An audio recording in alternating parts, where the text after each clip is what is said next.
আমরা এবার করব হচ্ছে তড়িৎ ক্ষেত্র বা ইলেকট্রিক ফিল্ড। তো কি এই তড়িৎ ক্ষেত্র বা ইলেকট্রিক ফিল্ড? কোনো একটা ধরো চার্জ রয়েছে, সেটাকে যদি কোনো একটা বিন্দু রাখা হয় এবং সে কি করবে, তার চারদিকে একটা ক্ষেত্র তৈরি করবে, একটা অঞ্চল তৈরি করবে। যে অঞ্চলের মধ্যে যদি অন্য কোনো চার্জ বা অন্য কোনো আহিত কণা যদি এসে পড়ে বা ঢুকে পড়ে, যদি সমমানের হয় বা সমপ্রকৃতির সমমানের হয়, তাহলে সে কি করবে? বিকর্ষণ বল প্রয়োগ করবে। যদি সমমানের বিষম প্রকৃতির হয়, তাহলে সে কি করবে? আকর্ষণ বল ক্রিয়া করবে, মানে টেনে নেবে ওর দিকে। আলটিমেটলি কি করবে না, আলটিমেটলি হচ্ছে কি বল প্রয়োগ করবে। মানে তার ক্ষেত্রের মধ্যে ধরো একটা চার্জ রয়েছে, কিউ চার্জ, সে কি করবে? একটা কিউ চার্জ, সেই চার্জকে আমি রেখেছি, যে কোনো চার্জ হতে পারে, পজিটিভ চার্জ বা নেগেটিভ চার্জ, যা খুশি হতে পারে। সেই চার্জটা কি করবে? তার একটা চারিদিকে একটা অঞ্চল তৈরি করবে। সেই অঞ্চলে যদি অন্য কোনো বিন্দু চার্জ যদি চলে আসে এবং সেটা যদি সমপ্রকৃতির হয়, তাহলে কি করবে? তাহলে ওকে বলবে তুই বেরিয়ে যা আমার অঞ্চল থেকে, বিকর্ষণ করে দেবে। আর যদি বিষম প্রকৃতির হয়, তাহলে ওকে কাছে টেনে নেবে, তাহলে মানে আকর্ষণ করবে। মানে আলটিমেটলি কি হবে না, বল প্রয়োগ করবে। কি বল? কুলম্বীয় বল। কুলম্বীয় বল প্রয়োগ করবে। ওকে, তাহলে একে বলবো কি আমরা? তড়িৎ ক্ষেত্র বা ইলেকট্রিক ফিল্ড। তড়িৎ ক্ষেত্রকে আমরা গাণিতিকভাবে কি করে প্রকাশ করতে পারি? যে ইলেকট্রিক ফিল্ড সমান সমান কুলম্বীয় বল বাই হচ্ছে গিয়ে যে চার্জ, সেই চার্জের মান অর্থাৎ আধান, E equals to F by Q. আর এই হচ্ছে গিয়ে কুলম্বীয় বল। বোঝা গেছে? তো এটাকে বলবো কি আমরা তড়িৎ ক্ষেত্র, যে অঞ্চল মানে কোন একটা আহিত কণা, তার চারিদিকে যে অঞ্চল, তো অঞ্চলকে ওপর যে প্রভাব সৃষ্টি করে, সেই অঞ্চলটুকুকে আমরা বলবো কি তড়িৎ ক্ষেত্র। নেক্সট টপিকে আমরা শিখবো হচ্ছে কি এই তড়িৎ ক্ষেত্র প্রাবল্য বা তড়িৎ ক্ষেত্রের মান কিভাবে আমরা বার করব। ওকে, বা ক্ষেত্র প্রাবল্য কি। চলো ক্ষেত্র প্রাবল্য কি এবার জানা যাক।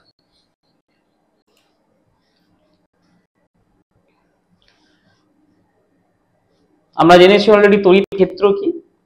এবারে আমরা শিখবো তড়িৎ ক্ষেত্র প্রাবল্য কি হয় এবং তড়িৎ ক্ষেত্র প্রাবল্যের মান আমরা কিভাবে নির্ণয় করব সেগুলো জানবো। তো তড়িৎ ক্ষেত্র বলতে আমরা জেনেছি যে যদি কোনো একটা আধান হয় এবং সেই আধানের চারদিকে যে যতটা অঞ্চল জুড়ে তার প্রভাব বিস্তার করে, সেটাকে বলবো আমরা তড়িৎ ক্ষেত্র। এখন ওই তড়িৎ ক্ষেত্রে বা ওই অঞ্চলের মধ্যে যদি কোনো একটি একক ধনাত্মক আধানকে রাখা হয় এবং সেই একক ধনাত্মক আধান ওই পুরো আগের আধানের জন্য যে পরিমাণ বল অনুভব করবে, তাকে সেই পরিমাণ বলকেই আমরা বলবো কি তড়িৎ ক্ষেত্র প্রাবল্য। এখানে যদি ধরি আমি একটা কিউ আধান রয়েছে, এই কিউ আধানের জন্য একটা তড়িৎ ক্ষেত্র সৃষ্টি হয়েছে, ঠিক আছে? কিউ আধানের জন্য যে তড়িৎ ক্ষেত্র সৃষ্টি হয়েছে এবং এই কিউ আধানের থেকে কিছুটা দূরে আমি যদি একটা একক ধনাত্মক আধানকে রাখি, একটি একক ধনাত্মক আধানকে রাখি এবং সেই একক ধনাত্মক আধান এবং এই কিউ আধানের মধ্যে দূরত্ব যদি আর হয়, একক ধনাত্মক আধান বলতে আমি 1 কুলম্ব আধান ধরে নিচ্ছি, তাহলে সেক্ষেত্রে যে সৃষ্ট বল, সেই বলটাকেই বলবো আমরা তড়িৎ ক্ষেত্র প্রাবল্য। তাহলে এই বলের মান কি? আমরা জানি 1/4 pi epsilon naught into q by r square. যেহেতু এটি একটি বিন্দু, 1 কুলম্ব চার্জ নেওয়া হয়েছে ইনটু 1, তার মানে দাঁড়ালো কি যে 1/4 pi epsilon naught into q by r square. ঠিক আছে? তো এই বলকেই আমরা বলবো কি তড়িৎ ক্ষেত্র প্রাবল্য। তো যেহেতু তড়িৎ ক্ষেত্র প্রাবল্য একটি ভেক্টর রাশি, সেই জন্য আমরা কি করব, এর যদি ভেক্টর রূপ বার করি তাহলে কেমন হবে? ই ভেক্টর সমান সমান 1/4 pi epsilon naught into q by r square into unit vector মানে আর ক্যাপ। ঠিক আছে? এবারে ইউনিট ভেক্টরকে আমরা কি জানি? ইউনিট ভেক্টর সমান সমান আর ভেক্টর বাই আর মডিউলাস। মানে যে কোনো যদি ইউনিট ভেক্টর আমি নিই, যে কোনো ইউনিট ভেক্টর সমান সমান কি লিখতে পারি, যে ভেক্টর এ যদি একটি unit vector A vector by A modulus.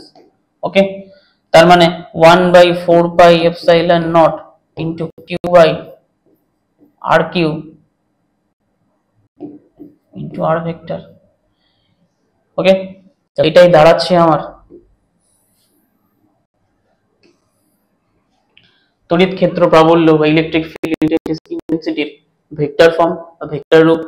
ওকে, এবারে জানবো আমরা যে এই ইলেকট্রিক ফিল্ড ইন্টেন্সিটিতে যদি এই পয়েন্ট চার্জের জায়গায় যদি আমরা কোনো কিউ চার্জ রাখতাম তাহলে কি হতো।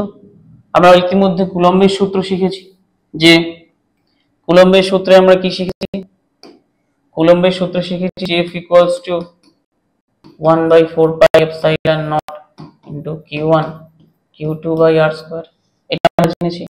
এখন এই কিউ আধানের জন্য তার যে তড়িৎ ক্ষেত্র সৃষ্টি হয়েছে এবং তার জন্য আমি যদি কিছুটা দূরে যে অঞ্চলের মধ্যে তার তড়িৎ ক্ষেত্র রয়েছে সেখানে যদি আমি একটা কিউ পরিমাণ চার্জ রাখি, এখনই আমি 1 কুলম্ব চার্জ দিব, ধনাত্মক আধান চার্জ দিয়ে দেখেছি, যদি কিউ কুলম্ব চার্জ দিই তাহলে কি হতো আমার, তাহলে সেক্ষেত্রে বল কি দাঁড়াতো আমার কি F equals to E into Q, যেহেতু আমরা ফিল্ডের মানে কি জানি যে ইলেকট্রিক ফিল্ডের মান হচ্ছে E equals to F by Q, তাহলে F equals to EQ দাঁড়াতো। এখন E মানে কত আমার, E মানে হচ্ছে 1/4 pi epsilon naught into Q by R square into Q, তাহলে এটা হতো কি 1/4 pi epsilon naught into capital Q into small q by r square। ওকে, তাহলে এটা হচ্ছে যদি কিউ পরিমাণ চার্জ আমরা নিতাম কোনো একটা তড়িৎ ক্ষেত্রে, তাহলে সেক্ষেত্রে কি পরিমাণ ইলেকট্রিক ফিল্ড ইন্টেন্সিটি আমরা পাবো, এটা তার পরিমাণ। এখন আমরা দেখব যে ইলেকট্রিক ফিল্ড ইন্টেন্সিটির বা তড়িৎ ক্ষেত্রের একক কি। তড়িৎ ক্ষেত্রের একক